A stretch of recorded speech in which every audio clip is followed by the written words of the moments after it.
Hey y'all, it's Leah. Welcome back to my series on creating an ideas book where we are making templates for different junk journal elements that we can refer back to in the future. So today we are working on this paper bag pocket, and I'm sure you guys have seen these before. I've seen them, I've made them before, but I always forget about them. And so my mom actually made one the other day and I was like, oh, I need to do that. So I have it in my my ideas book, and so I was like, all right, I'll use that for a video. So this is one example that's going to go into my vintage journal that I'm doing kind of as I go along with these videos. This is actually made from a smaller paper bag that I found at Dollar Tree in a pack. So they're a little bit smaller than the regular size, or quite a bit smaller than the regular size paper bags. So for the example, I'm going to go ahead and use the regular size because that's what most people have access to. So I have that one as one example, and then I made one. If you guys have been following along, we're doing a steampunk collaboration right now, and so this is one that I did for my steampunk journal. So what happens is when you open it, you have your little secret pocket, and so for this one, these are like the secret blueprints that I have in here. So if you are interested in more of this journal, like I did a tutorial on how to do these specimen cards the other day, definitely check out my previous videos, and then that's got a link to all of the different things that we are doing. Like somebody else did these fun little hidden paper clips, and so that is my journal, and I will be doing a flip through of this later on as I get that finished, as we get closer to the end of the collab. Okay, so for today you are going to need one paper bag and then just a few pieces of paper, whatever you want to use. So 2 pieces of scrap paper. It just needs to be single-sided, and then whatever you're going to use as your little handle. So it can be a piece of lace or ribbon. It could even be, if you have like a whale tail punch or a tab punch, it could be that, or you could just make one of those. You can freehand it, and then whatever you want to use for your decoration.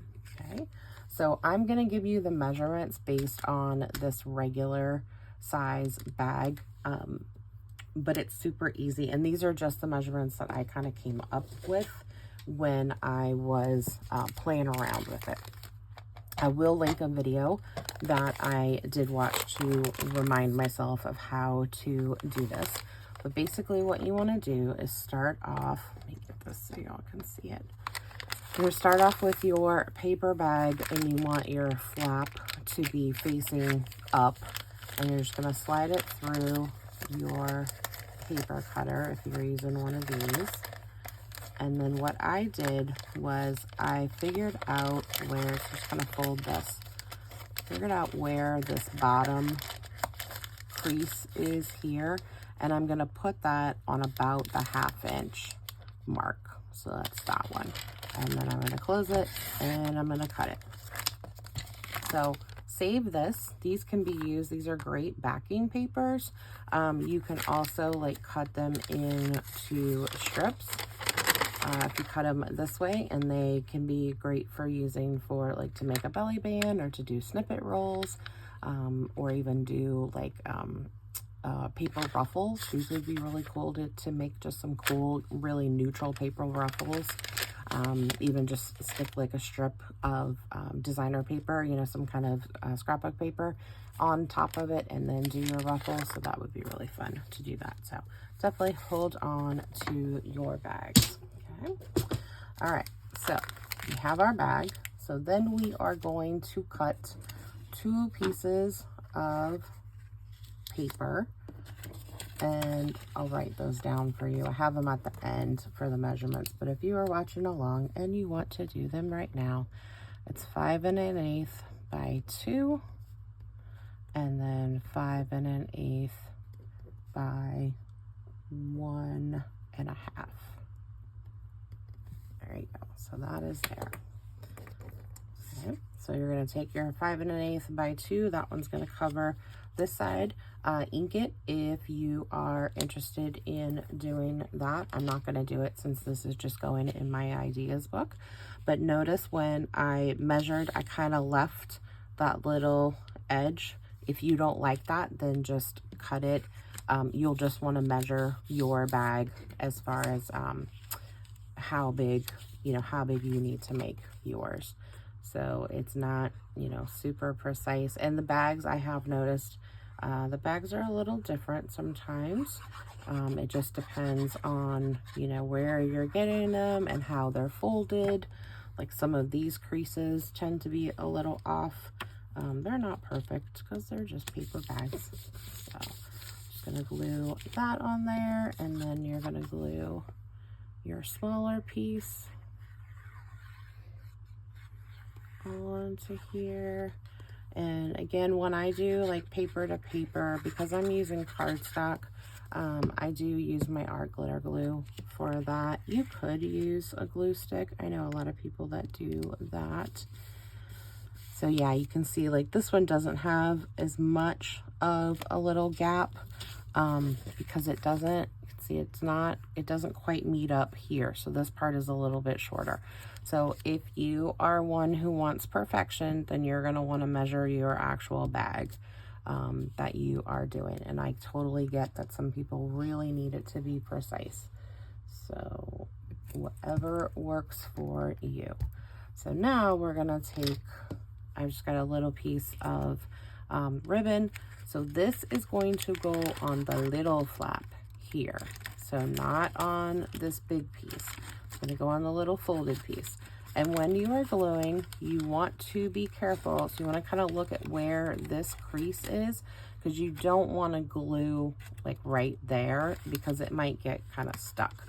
So I'm just going to put a little bit of, this is my Beacon 3-in-1, which is almost the same as Fabri-Tac. Can't really figure out what the difference is. So this is a 2.5 inch piece of ribbon. And then you just loop it around and you're gonna glue your end here. Oops. Glue your end there. And just let that set up. My bag doesn't want to fold. There it goes. Okay. So then that just gives you your little flap. So of course you can make this shorter, you can make it longer. Like I said, it could be paper, whatever you want to use it for. Okay. All right. So I'm gonna plug this back up. We'll grab our directions for you. Okay. So you're going to first start with your lunch sack, and you're going to cut it with 1/4 inch from the bottom crease. And then you are going to cut your one piece of decorative paper to 5 1/8 by 2 inches. And then you're going to glue that to the larger size. And as I'm saying this, I'm just realizing it is not 1/4 inch, it is 1/2 inch. So sorry about that. It's like, that just doesn't sound right. So it is 1/2 inch from the bottom crease. Okay, so cut your larger piece 5 1/8 by 2 inches, and then ink it if you want to, and then glue it on top. Then cut your one piece, your smaller piece, 5 1/8 by 1.5. Ink that if you want to, and glue it to the smaller size. You can also ink around your bag. I did that on my examples. And then you're going to cut your ribbon or your lace, if you're using that, to 2.5 inches. Or if you're just going to use a paper tab, then just go ahead and cut it however you want. And then you're going to glue it onto that flap of the small side where that little edge is. Okay. And then you are going to decorate it and fill it as desired. Let's go ahead and get this into our journal here. Go on the back of this one. And I am going to glue this with the art glitter glue because it gets pulled on a little bit. You want to make sure it's stuck in there really well. The good solid glue. Put that there.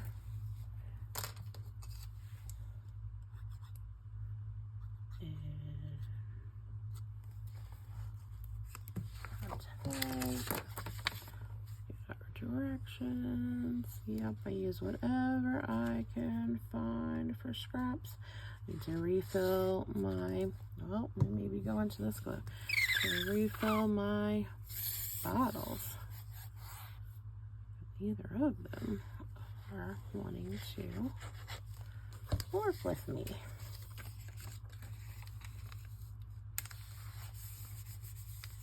Okay.